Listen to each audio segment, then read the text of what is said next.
Assalamualaikum warahmatullahi wabarakatuh dan semangat pagi. Baik sahabat-sahabat sekalian, kita jumpa lagi dengan Mas Karebet Channel. Saya Diki Purwandi. Kali ini akan membahas lagi terkait unit 773E Caterpillar ya sahabat-sahabat sekalian. Nah, kali ini kita bahas unit truk. Oke, cekidot.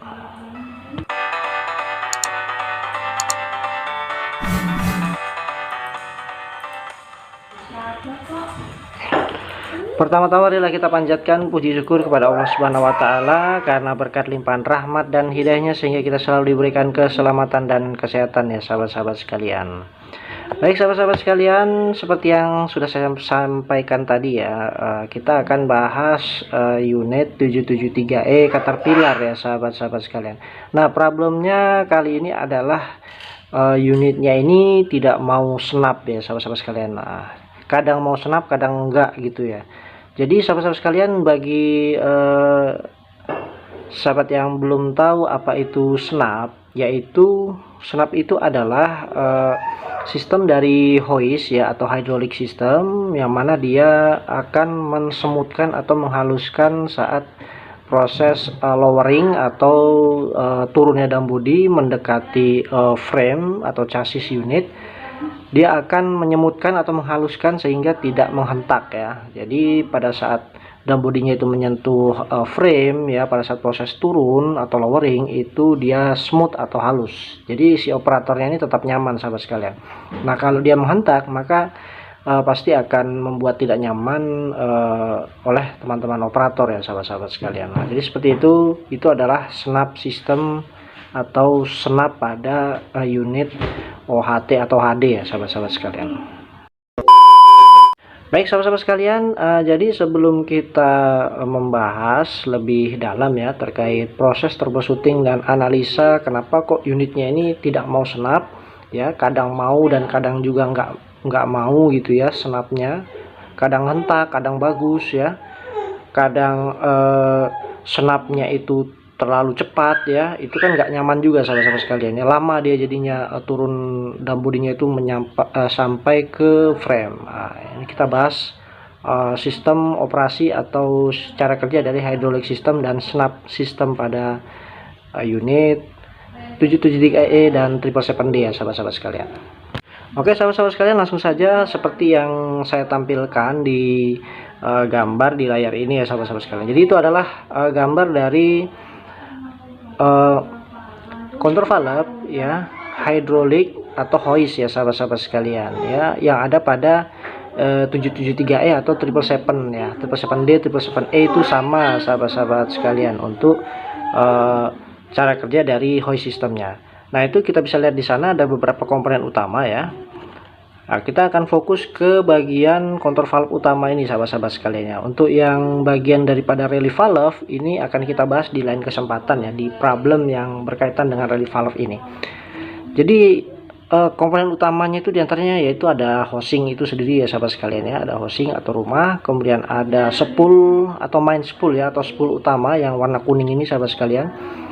Kemudian ada juga aktuator di sini sahabat sekalian. Nah, aktuator ini adalah tugasnya yang mendorong spool mau itu ke rest atau ke lower posisi ya sahabat-sahabat sekalian. Kemudian yang ketiga atau yang keempat itu ada solenoid di sini sahabat sekalian. Nah, solenoid inilah yang mengatur aktuator ya. Jadi spool itu diatur oleh aktuator. Nah, aktuator itu diatur oleh solenoid ya. Solenoid ini dia akan dapat power dari ECM ya. Nah, ECM itu adalah sebagai pemproses yang mana dia juga menerima perintah dari lever hoist ya yang ada di kabin yang dioperasikan atau diatur atau diarahkan oleh rekan-rekan operator ya sahabat-sahabat sekalian.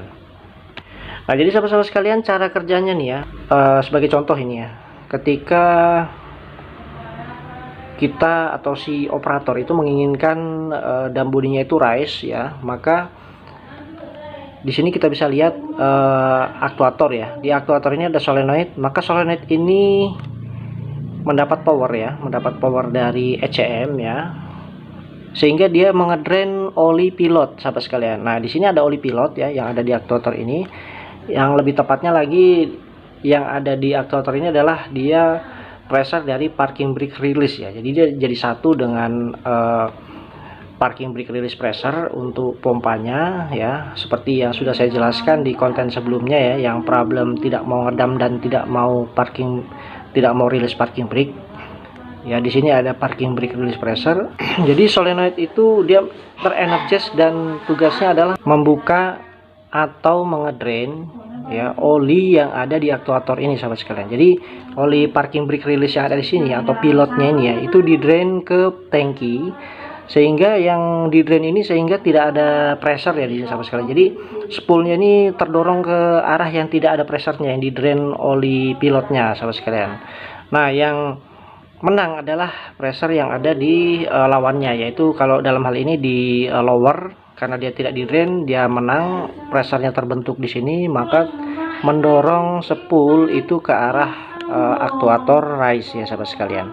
Nah, begitu juga sebaliknya ya sahabat-sahabat sekalian. Ketika posisi lower, maka yang di energize adalah solenoid lower dan dia mengizinkan oli untuk kembali ke tangki ya, oli pilot atau oli parking brake release pressure ya.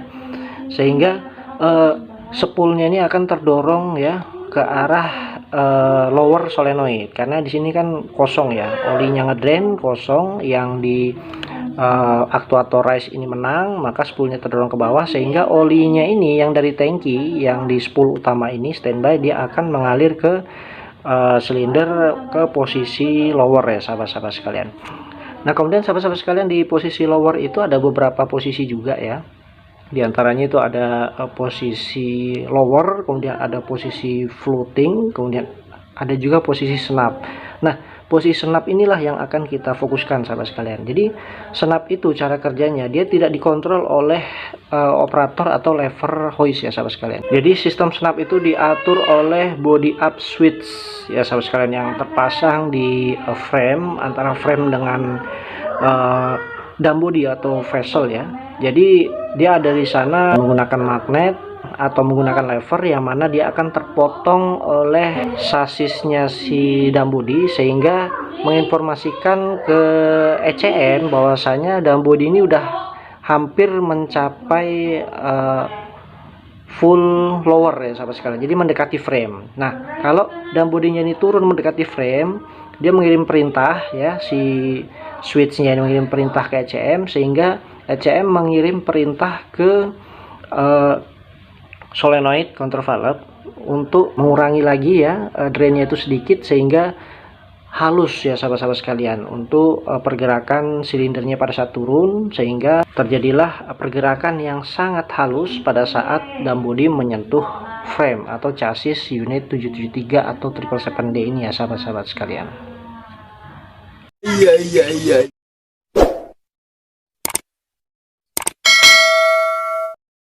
Nah, jadi seperti itulah cara kerja daripada hydraulic system atau hoist system dan juga snap system ya sahabat-sahabat sekalian. Baik, sekarang kita akan mengarah ke analisa ya sahabat-sahabat sekalian. Nah, analisanya untuk pengecekan pada saat problem hoistnya itu tidak mau snap, kita bisa lakukan pengecekan di Caterpillar monitoring system sahabat-sahabat sekalian ya. Silakan teman-teman buka di Caterpillar monitoring system ya, switchnya ada dua di belakang kabin ya. Kita tahan dulu kedua switch itu, yaitu ada service dan clear ya, ada S dan C. Kita tahan dua tangan, kita hold, kemudian akan muncul ya mode 1, mode 2, mode 3, 4, 5, 6, 7. Nah, ketika sudah sampai mode 7 itu kita lepas saja sahabat sekalian. Kita lepas, kemudian kita pencet yang service ya, menu service, kita pilih kemudian kita tahan, maka akan muncul mode 7 submode ya, 7.1. kita tahan terus, muncul lagi 7.2, 7.3, 7.4, 7.5. Nah, kita lepas sahabat sekalian.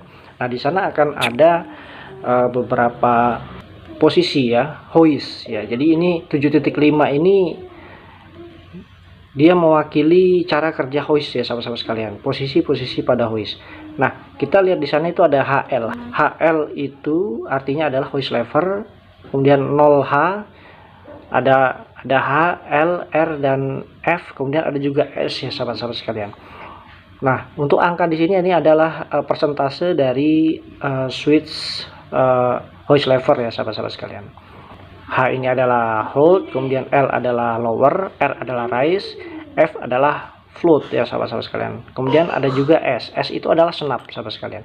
Nah, untuk mengetahui kalau hoist lever ini adalah posisi lever ya sahabat-sahabat sekalian. Nah, kalau ingin mengetahui posisi dari hoist output ya, itu tandanya yang bekerja di solenoid, itu kita bisa pencet service switch yang ada di depan ya sahabat sekalian, yang ada simbolnya I itu kita tahan. Nah, dia akan menunjukkan posisi HO atau hoist output ya sahabat sekalian. Hoist output ini adalah yang dari ECM ke solenoid hoist ya.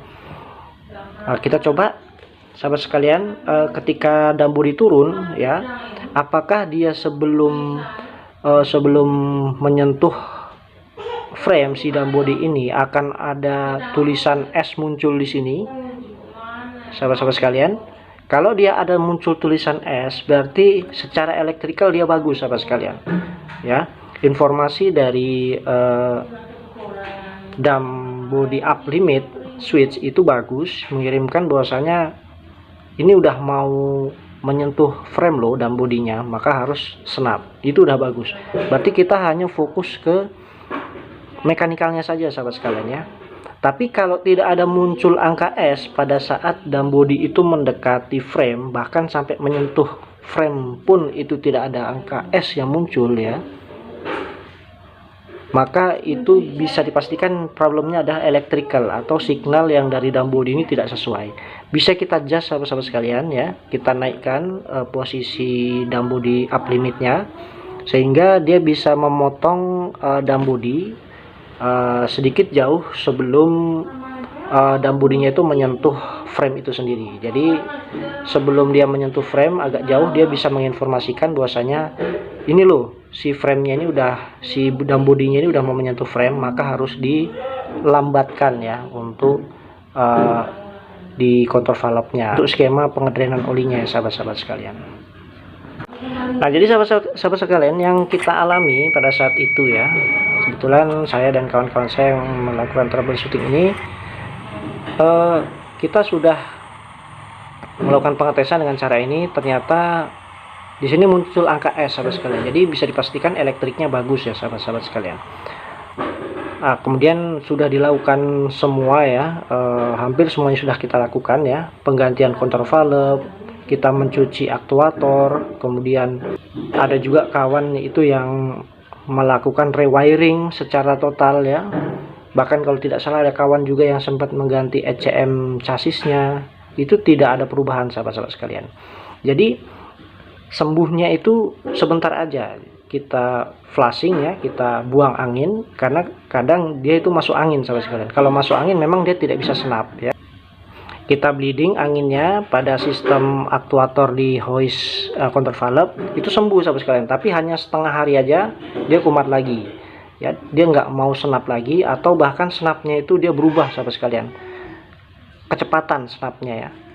Nah, ini sangat mengganggu si operator.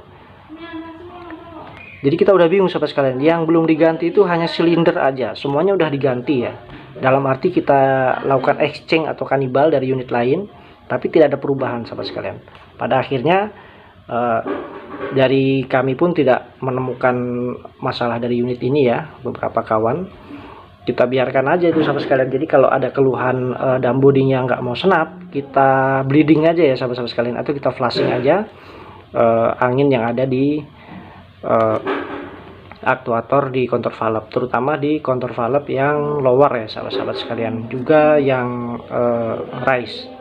Kita flushing. Untuk cara flushingnya di sana ada pressure tab untuk pilot ya, itu bisa kita konekkan dengan hose flushing atau bleeding itu sendiri sahabat-sahabat sekalian ya. Nah, pada akhirnya sahabat-sahabat sekalian ternyata ketemu penyakitnya sahabat-sahabat sekalian ya, ketemu penyakitnya, dan penyakitnya itu ternyata yang menyebabkan problem pada unit 773E kita ini adalah olinya, sahabat-sahabat sekalian. Jadi olinya ini sudah sangat jelek ya. Kemungkinan besar adalah kekentalannya udah berubah. Bisa jadi kekentalannya itu semakin encer atau semakin kental ya dari yang normal oli ya. Makanya dia mengganggu sistem yang ada di aktuator hoist control valve ya, sahabat-sahabat sekalian. Sembuhnya itu setelah dilakukan penggantian oli total ya, dilakukan flushing total pada hidrolik sistem di unit 773E ini, diganti oli baru ya, ganti oli baru, oli hidrolik. Nah, itulah dia baru sembuh, sahabat sekalian, sembuh total, tidak ada problem lagi, tidak mau senap. Jadi kesimpulannya adalah ya, problem ini dikarenakan karena olinya yang buruk ya, sahabat sekalian ya. Olinya itu sudah bisa jadi dia sudah mulai kental sekali atau sudah sangat encer sehingga tidak berfungsi lagi di untuk proses senap. Tapi kalau untuk rising dan lowering itu masih bagus, sahabat sekalian, hanya senapnya aja yang jelek ya, sahabat-sahabat sekalian. Itulah yang menyebabkan daripada problem kita kali ini, sahabat-sahabat sekalian.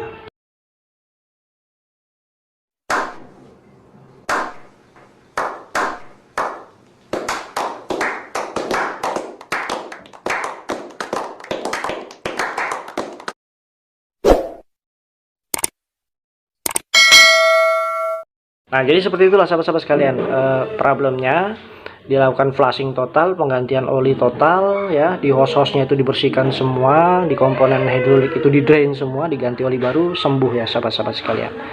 Dan kita nggak nyangka itu semuanya sekitar 2 bulanan ya setelah problem awal itu terjadi. Setelah di flushing itu sembuh ya, alhamdulillah. Nah, ini bisa jadi pelajaran buat teman-teman kalau ada problem tidak mau senap yang nggak sembuh-sembuh ya, walaupun sudah sering dilakukan flushing atau bleeding pada kontrol valve. Nah, kemungkinan itu olinya, sahabat-sahabat sekalian, itu minta diganti.